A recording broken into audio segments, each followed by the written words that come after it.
Right, this is going to be part 2 of fixing these Polaris wedges. So first order of business, this Indy 400. Basically, after I've only ridden this thing about 25 miles, after about 1 day of riding, the stupid the bolt broke off in the primary that holds the primary on, and then that clutch rattled itself loose. So I already got the bolt out here, already easy outed it. So that's I'm about to put the primary back on. However, we're gonna have some issues with that too. So these are the two of the primaries I have. This was the one that was on here. This was actually labeled 440 XCR. When it fell off, it kind of took out all these fins. Now I don't really like that in terms of balancing or whatever. And so I happen to have this old this Indy 500 clutch I picked up for 25 bucks a while back. Not looking too great, but I mean, it's got all the fins there. And yeah, the other thing is I noticed these both have white springs, which is good because I know that the other two clutches I have are Indy Trail 488 clutches that have red springs, and those things are so freaking doggy. So yeah, so I'm gonna put this Indy 500 clutch on here and hopefully it works. If not, then I guess I can just take the white spring out of this and put it in one of those other clutches. And I don't know if they're weighted differently, which is what's stopping me from just doing that right now, but I guess it's a good thing I got a stockpile of 3 different clutches to try.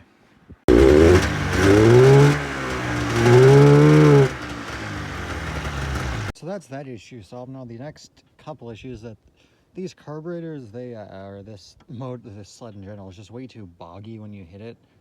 And I realized I had the idle mixture screws set way too far, like the idle air bleeds. Now the issue is, so I looked in the service manual I have, and that's supposed to be set.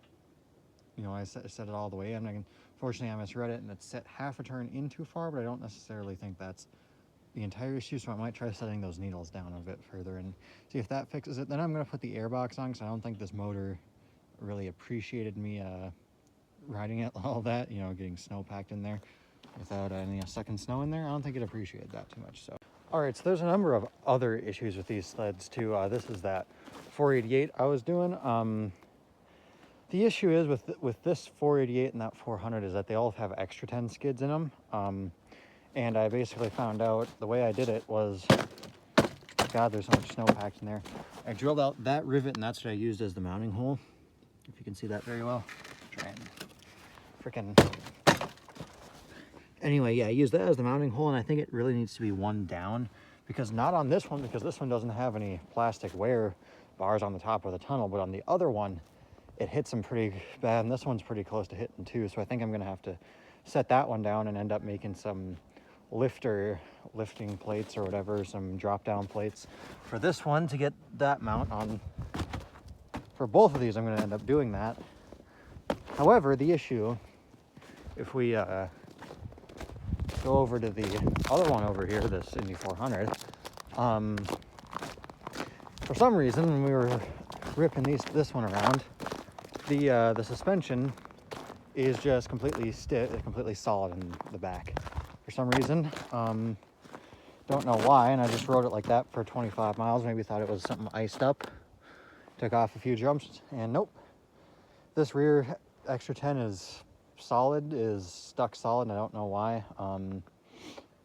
But yeah, I mean, it's the same as the other skid, and they're still just lock solid. So it's weird, and yeah, I think I'm gonna end up having to take this skid out, jump on it a bunch, see if I can figure out what the hell its issue is, and then go from there. But I do have a 133.5 inch skid that could go right in this one, and that might end up being what happens. Well, it doesn't just drop right in. The issue is I have to make different front mounts, because guess what, they're even different.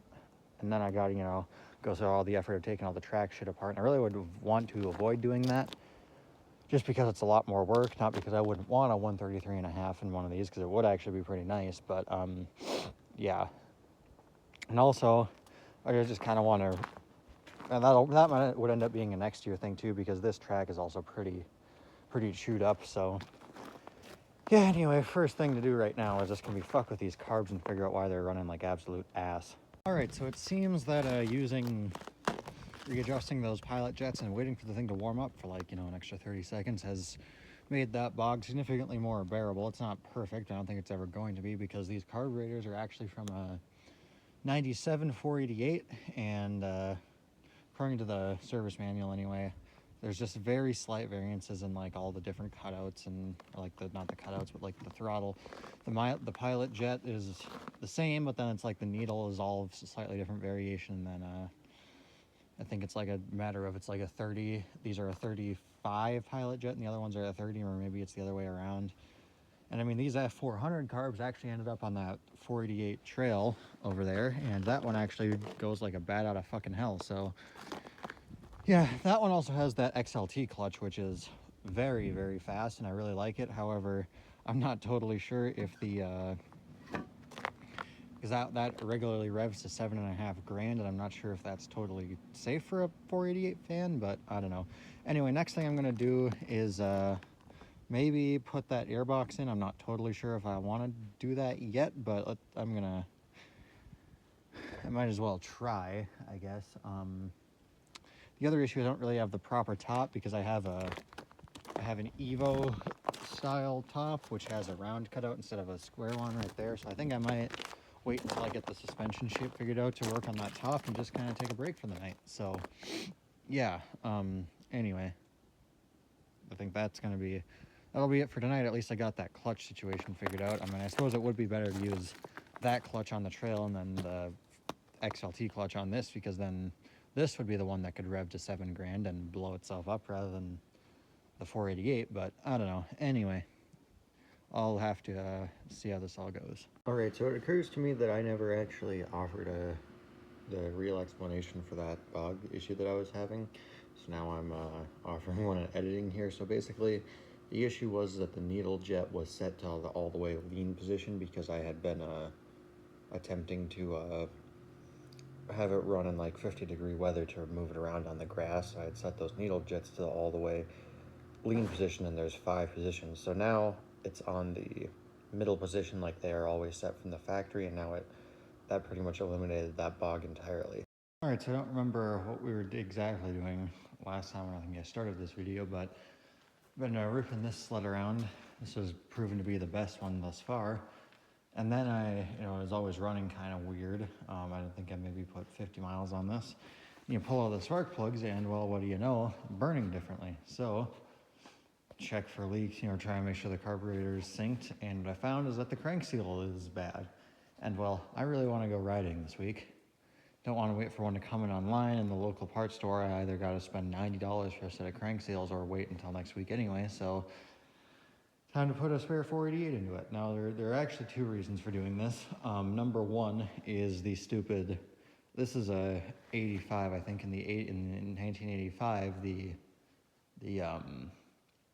charging systems were a lot weaker, and whenever you turn the high beams on and the heater's on high, it doesn't you have really dim headlights. So this one's from a 90, or the motor, I don't know what the block is actually from, but the stator and stuff is from a 97, because we actually got this motor out of a junkyard. So yeah, it's gonna be what we're gonna use for this. So yeah, I guess I just gotta start tearing into this damn thing. This was one of my 2 spare 488s. This one already had an exhaust on it and already had carb boots, whereas the other one didn't, and I felt like being lazy, so this is the one we choose. Okay, so I think I'm gonna I'm really heavily considering swapping this front suspension over to an extra 10 front suspension right now, just because it's a lot easier to get to those bolts and everything else. And the sled's gonna be a lot lighter without a motor in, so I'm gonna go look at my parts sleds and see how hard it is to get them off. So yeah, then we'll have that done. Now the other thing I noticed is that Ski's wear bar that was a brand new piece of 3/8 bar, or 3/8 rod, is no longer there. I don't know if that's just because I've been driving on too much shit or what, but too much tar or something. Could be, I don't know. I'm just gonna see what I have about different skis anyway, so. Yeah, so anyway, after we get this motor in, I also noticed that exhaust has burnt a hole in the bottom of the pan, just like every other Polaris wedge in existence. Yeah, I definitely need to redo the suspension geometry for the back too, so we're gonna have a lot of work here, but yeah, I think I'm gonna go and look at that extra 10 front suspension anyway. Well, I just noticed something that is really annoying. So that's the new motor I'm putting in. That's the original motor. Notice how the original motor has this nice engine data tag right here that tells you exactly what the motor is. This one doesn't. And actually, I looked because I was trying to figure out if one motor I had was a 340 or a 440. And well, basically, this right here, this 488 out of this 1985 sled is the only one I have out of 5 Polaris motors, Polaris Fuji twin cylinders, that has an engine tag. I think out of the 6 I've even owned, one of them maybe had the displacement stamped somewhere on the block. And yeah, so that's kind of in my opinion, an extremely dumb thing. Okay, well, it's time to start dragging sleds from the graveyard to the shop to start pulling shit. Alright, so here's the first sled, the part sled. The other one's in the garage there, but yeah, so this is the Evo chassis part sled I have, and I'm just kind of hoping that the Evo chassis extra 10 and the other one are the same, because I'm planning on swapping both that 400 and this that trail to extra 10. And yeah, so I'm doing this one first because I want it going to be cold, miserable outside first while I pull all these parts, and then do the rest of it inside. So, all right, I got the suspension out of the first one at least.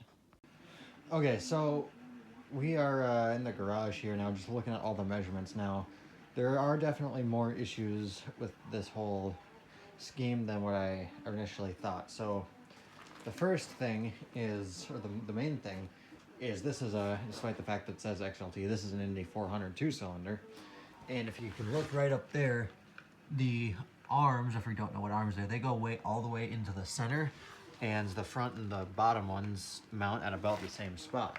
Whereas on this 3-cylinder, this is what that hood actually came off of, an actual XLT, the arm goes way up there, and it's not the same. Now the issue there is, well, this isn't gonna work, so I might only have one 3-cylinder or one 2-cylinder extra 10 suspension I can use.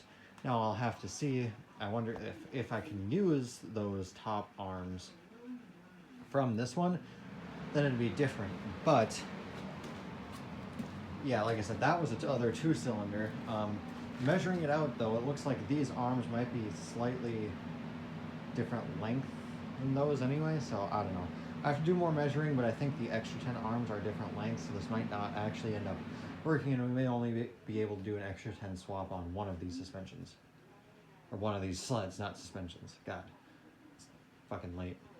Alright, so after measuring these a little bit more, it appears that that 3-cylinder suspension is definitely not going to work. I still do need to take the skis off of that and maybe some other parts, but yeah, so I think the plan for this one might be, because I mean, this is going to have an extra 10 rear suspension, but maybe not a front, or maybe not even have an extra 10 rear. I don't know yet.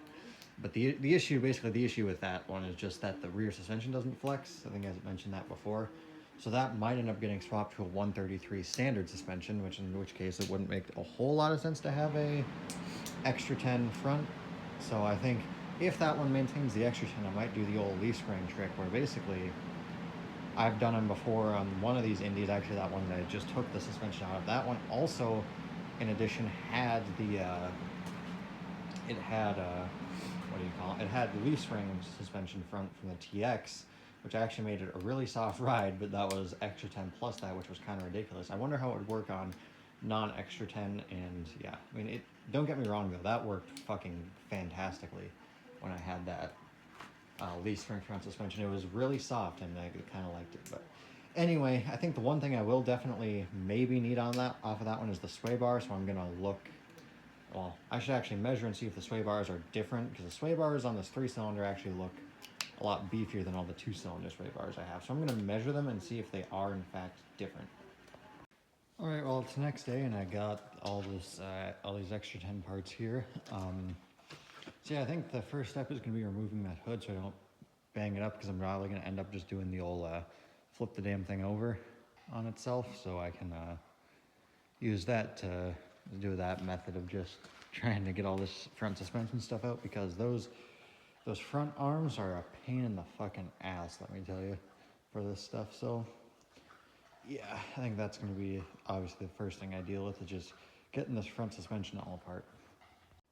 All right, so the next thing I was looking at is the steering. Now, I might end up having to take the steering off of some of the steering stuff off of the other sleds, because number one, there is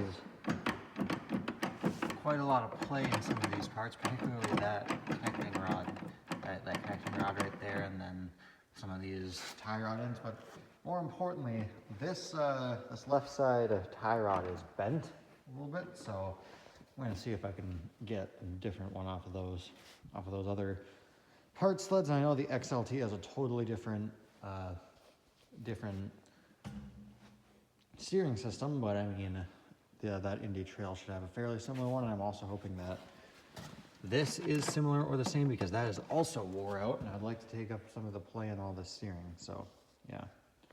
All right, so now I have it tipped down up on its side, and you can hopefully see why doing these wedge front suspensions is such a pain in the ass.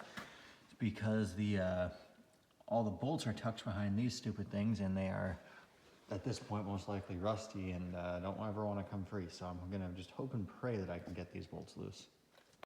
All right, skipped ahead quite a bit here just because every single goddamn bolt fought me. So yeah, anyway, I got half of this this extra 10 front suspension in. Now I gotta do the other half. The issue is the sled's tipped this way, and it's harder to do that suspension when it's tipped this way. So yeah, anyway, so far this isn't going too bad. Still gotta go grab all those tie rods, and then while I'm here, I might as well show what I'm gonna end up having to do for the rear. So this rear skid, basically what I did for this was I put the mounting bolt in place of that rivet, and I tried all these, as you can see. What I'm gonna try and do is basically put it in as that rivet instead, because I believe it should be a bit more level. And then in turn, I'm also gonna have to take this and drop this down and make a lifting plate right there. It'll probably be jacked way up in the back, but that's kind of what I like anyway. So yeah, now it's just time to get working on the rest of this fucking front suspension. All right, now I've got both sides trailing arms and front arms mounted up. Now I just gotta throw the shocks in.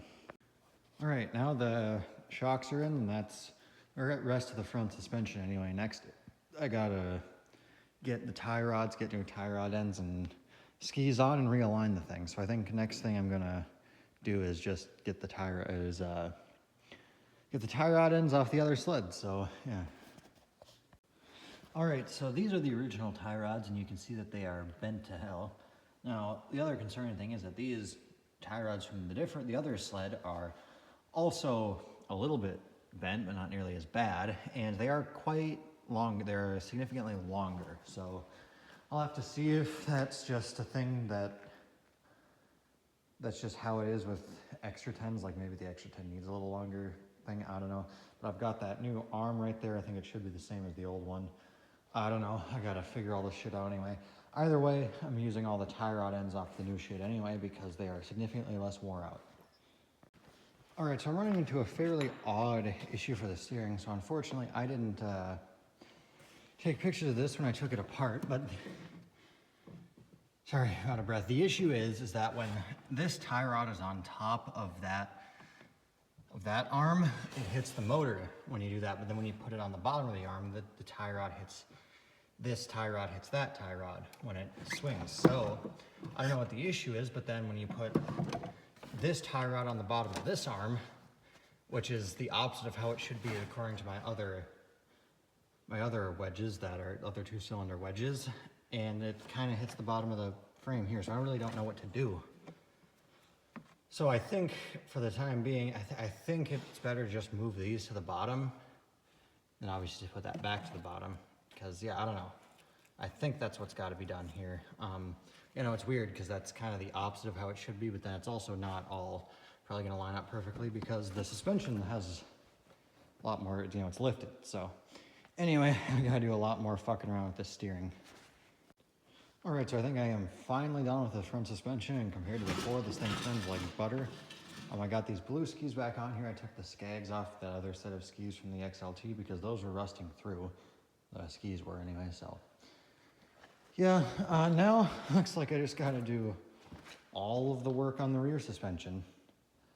All right, so I got the skid out. So I had to put a bolt through that center hole there just because I removed a bunch of the rivets for that plate there, just to give that little extra support, that steel mounting plate anyway. So then about ready to put the skid back in, then I'm probably going to use the forklift to lift up the backs, then I can measure and drill and make all these freaking mounting plates. So all right, so I got those front two bolts in there. Now if we go and tension the track here, or not tension the track, but put it to about where it's going to be, it does start tensioning the track like that, which is going to just have to be how it is, which means we're going to make a pretty good drop down plate for that, which really shouldn't matter. Anyway, yeah, I'm going to do some playing around here, making sure that this track isn't going to get too tight when we put her on the ground, and then yeah, I think this will work. And then I'm probably gonna end up having to actually make 4 plates because I still got to do that Indy 400, do the exact same thing too. So, all right, so I actually already had these drop down plates made from a previous one. However, I'm not going to use this, but I'm going to use this as a template because it looks like I've got it all put in there, fucking speak right. I've got it all mocked up just about right, so yeah, I think I'm just gonna have to use this, cut it some more, cut new ones out of this plate just because they're a bit close to the edge on that plate. So probably cut a few new ones out of that plate, and then yeah, I think that's gonna be our drop down plates anyway. So actually, now that I look at it, I think I'm going to use that. Probably those plates are probably gonna go on the Indy 400 because I care about that one less, and then I'm only gonna make 2 new ones with these. So. Okay, I think that's going to be the plan. Either way, this tension is pretty, I mean, it's not the greatest. I'm not exactly know how much tension there should be on this part, but I think in terms of stance and everything, that should be about right anyway. And I think that tension is just about fine. Right here looks like we're definitely going to need to tension the track. So we'll see if it burns out the high facts there or not, then I'll know if I got to significantly change this at all, but I think that'll be about right. Now, if you're going to do this for yourselves, there do exist proper measurements for extra 10 swaps into regular tunnels, which basically you measure where the holes go from the drive shaft to those holes and then those holes. And basically what you'd have to do is what you'd want to do is drill out the rivets for these stock plates and then make new plates by moving them over, riveting them back in. Same thing for the back, riveting in either a drop down plate like this or doing something like that more properly. I, however, am lazy and I don't care, and this works good enough. So yeah, now the other issue that like I said, I think I mentioned earlier in this video that I've been having is this suspension flexed a little bit. The Indy 400s didn't flex at all, so I'm hoping by changing this geometry and by making it like this, it'll hopefully flex a lot better, like an extra 10 should, because that 400 was basically solid and this one was a little bit better, but still not much. So I think setting it up like this, and I've set up suspensions like this before, not on Indies, but I think on this is similar to that 488 Panther from last year that I tried building. That worked pretty well, and this was basically the same process of getting the front 2 mounts lined up and then making the drop down plates for the rear. So I think this will work pretty well anyway. So, all right, so currently I am having issues. So basically where this is mounted, this does not flex because there's one thing I forgot about doing these suspensions, and that is the fact that you are most likely going to need to, every time you do this, you'd need to basically squeeze the 2 things together. So right now they're 25 inches apart, the front and the back mount. In order to get these to work properly, they need to be about 23 inches apart. So that means that actually where this front mount is, it needs to be in one of these holes. So yeah, that's gonna be a royal pain in my ass, but I might as well fucking do it. Now in the past, I've had to either ratchet strap it back or do something, and I remember these extra 10 skids were always a fucking fight. But yeah, that's how I always did it. I either had a ratchet strap or a fucking chain system with a screw that would squeeze them together. But yeah, I think that is the key as to why these extra 10s are not not going, not springing. So, all right, so I finally got the suspension in, got this, got it mounted anyway, got it on that front mount. I got the limiting straps finally in there, because basically what you gotta do is take the limiting straps off, get 2 ratchet straps from the front, the back mounting bar to the front one, and then you squeeze them together down to the 23 inches that it needs to be. And then yeah, I got it mounted in that front rivet right there, got those center bolts in there for strength, and yeah, I'm only choosing to do 2 on the back because 2 bolts on the back because I'm lazy and I don't feel like doing it. So yeah, I think that's it for that. All right, well, I got everything under the hood done, got some new exhaust springs on there. Other than that, just all set up the same, got my airbox all mounted up on there. Now I think the last thing left is the hood itself. So yeah, one minor thing, I can't remember if I mentioned this before, but why does the speedometer cable go straight through the engine plate? Like, you had all of this room to go anywhere else. It could have gone out here, up and over, could have gone under, through, and then just up like that wiring harness, but nope, just had to go through the engine plate. But anyway, yeah, I think that's all. Well, that's the last thing we gotta do anyway, is put the hood back on.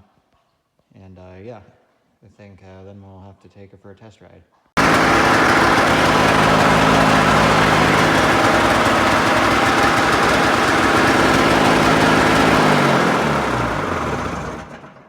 All right, well, it's done, about time to take it for a ride. Still got to pick everything out. But the other thing to note is that was with the heater on high, and the headlight doesn't dim nearly as much as the old one. So that was a success at least. So, and this also seems to actually idle on 2 cylinders, whereas the other one always kind of idled on 1 cylinder because of that bad crank seal. So anyway, I'm gonna pick up and then I'll get ready and take this thing for a spin.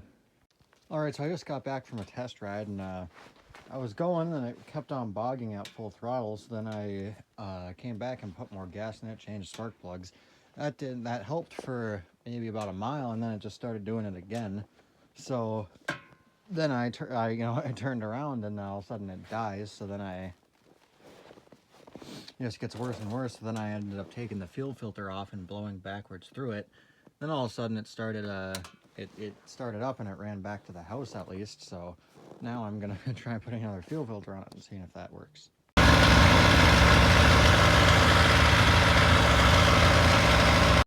All right, well, it's the next day, and that fuel filter definitely did fix the issue I was having. And well, now this thing's pretty much done. The only things I have to do are minor things, like I think the brake light bulb burnt out or something's up with the brake light because it doesn't work, and the headlight needs to be not aimed at the ground. But other than that, this thing should be pretty much ready to go. So yeah, I think now we're gonna move on to that 400. Yeah, it's over at the other place, and then I gotta basically, I'm gonna put the airbox on that one and then drive it over here, and then do the suspension in this shop too. So all right, so here I got the airbox. I actually found out that I did have one of the proper wedge style tops for it. So yeah, I just gotta put this in there. We gotta bolt it in, and I don't have any of the clips, so I think I'm gonna have to do the same thing where you just drill a hole right there and there and fish a zip tie through, which is just fine. But yeah, we're not running air filters in any of these sleds because I don't feel like it's really that important, because a lot of them never had them anyway. And well, I don't have any filters, and when it gets up to like 25-30 degrees, they run better without filters anyway. So all right, so I just adjusted this fuel line to where the fuel filter is now over here rather than over here. Got this line tucked here behind the steering. Might end up trying to zip tie that out of the way. And then now we should finally have room for that airbox. All right, well, I got the airbox all the way in there. Now it's time to just pull it out and drive it to the other place so we can work on that suspension. All right, so I made it here and I got the skid out. So yeah, I think I didn't really do a good job of showing the process for last time. So basically what we got to do, take our limiting straps off, and now that I think about it, probably more so just the rear limiting strap. I'm gonna at least try and do it that way, because those front ones are already adjusted, and they're gonna be a pain in the ass because the end of that one's busted off. So that one was a little shorter, so it'll be a bigger pain. And then now that I'm looking at it, you might just be able to do the rear limiting strap to get it to pull back, because that's all you're really doing is you're pulling this pivot. The issue is that this pivot is bottomed out when the suspension gets relaxed and put in the sled like this, rather than it being squeezed together. So this pivot basically needs to be squeezed back to here, almost to the end, back to its 23 inches, and then that's where it's supposed to be mounted. So that's kind of the issue I was running into. So how I do this is I put a ratchet strap on both sides, wrap it around the front, and then crank them down until they're about even. Then I end up, what I did on the last one is I put it in the sled, and then, I put it in the sled and then make the rear mounts, and that's it. Now what I'm doing for the front, I think I showed this before, is I'm using this mount right here, just because that's nice and simple, so. All right, so this is how I've been doing it. So it seems to work. Just got the ratchet straps evenly air tightened, so their hole spacing is about 23 1/16, which is what it should be. So now I'm about ready to put it in there. So like I said, I'm going to put a bolt in the center one right here for strength, just like the last one, and just use that drilled out rivet hole as the mount, and then make the mounts the same as the rear. All right, so I got the front two mounts in there. I got the skid in there. Obviously now I got to grab my plates and just make the new mounts. All right, so now I've got my mounts made and mounted in there. Now next thing is going to be remove those ratchet straps, put the limiter strap back on, and tighten the track. All right, well, I got the track tight, got the ratchet straps out, got the limiting strap back on, so rear suspension's done. Next thing is the clutching. I just replaced the clutch, and the one I replaced it with is kind of a turd. So originally this had a junkyard clutch. This was the original one. Evidently a junkyard clutch out of a 92 XCR.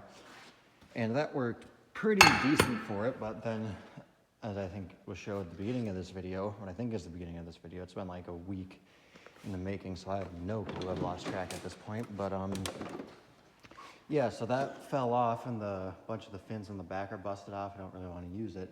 That is an Indy 500 clutch that I got from a guy for like 25 bucks, and he said it was wore out, so I don't know. That might be the issue, because it won't let this motor go above about $6 grand. So I'm gonna take that clutch off, and then I thought about just replacing the springs and weights and putting them in that one, from that one, but I think what I might do is I also have two Indy trail clutches, like what came off the other one, or the one that came off the other one, and then another spare. And those ones don't work very well. And of course, it would make the most sense just to put that XLT clutch that's on the trail on this one, than just run a stock one on that one. But I really like how that one works, so I think I'm just gonna take these three clutches, see which one has probably take that spring, and then combined with the lightest weights I have, and yeah, see how that works. So I guess I gotta pull this clutch off and go grab the other one. All right, here's all the clutches. I got everything lined up, or everything marked, so I'll have them clocked the same way. And basically, so what I'm thinking is, in order to get a higher RPM, we'd logically want the lightest weights with the heaviest spring. I don't know much about how these things are tuned or what the hell you're supposed to do, but that's what I'm gonna do. I'm gonna take them apart, see which has the lightest weights and heaviest springs, and see what they do. Probably try and lube up some of the stuff. I'm thinking I might just use an Indy Trail with the XCR with that spring. I might just use that clutch on the left, which is for an Indy Trail, with that spring, and just call it a day, see how that works. All right, so according to my research, that those ones are a 10 MB spring, and those are a 10 AL, and apparently those are about a 47 gram, and those are about a 50 something. I don't remember the exact numbers, but basically I want those weights in here if I want my lighter weights. And I believe the white spring would be the one to use. I'm not totally sure though, but I think I'm gonna be extremely curious to see what that clutch is too. So I might take that one apart too, because that's that Indy 500 clutch I was using. That was a complete turd. So yeah, I think I'm gonna see, but it's likely gonna end up using those weights on that clutch, or those weights on that clutch. Okay. Actually, now that I look at it, if you look at those weights, those are just about as thick, if not thicker than these weights, and then these weights are the thinnest, so those weights are the ones to go with anyway. So it looks like I will end up doing what I should have done to begin with and just transferring all those clutch parts to this Indy Trail clutch. So here I got two different white springs. The one on the left is the one that was out of the clutch that came with the 400, and this is the one out of that Indy 500 clutch I was using. And obviously this one's going to be a higher spring rate, so I might try this one, then if it doesn't work, I'll go back to that one. But like I said, if this will give us more RPM in the end, you know, higher engagement, that would be great, because that's what we're looking for, because these 400s make all their power on the top end, at least from what I've heard. So, because in theory it should even be faster than the 488, but the 488 will kick that one's ass because of clutching. So I'm going to try this one and hope it works. I've got all the new weights in, cleaned up and greased, so you can grease with normal grease, not any type of dry grease, because I don't have any dry grease, but it'll work better than nothing. So anyway, I guess you guys will probably, next time you see this, it'll probably be when it's on the sled. So all right, it's back together. I should mention I ended up using the Indy 500 clutch anyway, because one of the roller bolts got stuck, or one of the weight bolts got stuck on the trail clutch, and then two of them got stuck on this one anyway. But I felt a lot better, or I felt a lot less bad about welding on nuts to the end of this one and potentially screwing up the aluminum in this clutch. So yeah, on that trail clutch, it rounded out the Allen head, which is one of the reasons why I hate anybody who uses Allen heads ever. So anyway, this is ready to go back on, and yeah. All right, so this thing was working fantastically. That clutching is actually just about right. It feels just like that Indy Trail. So, you know, it revs up to about 7,500, 8 grand, which is about where this motor should rev anyway. So it's great, but it was having some issues where it would starving for fuel. So it felt almost exactly like that Indy Trail. So I felt like that one when the fuel filter plugged. But anyway, so then I put a new fuel filter on this one, and it hardly pumped any, and it ran the bowls dry before it could pump any fuel through that one. And if I take the line off and suck on it, it's not like it's sucking air from the tank. So I think that fuel pump could be bad. It makes a lot of sense considering how it was acting the last couple times I've been driving it, and I've got an extra fuel pump, so I think I'm going to throw one on there. Definitely not going to mount it back in that retarded ass spot where you have to go up the fucking tunnel though.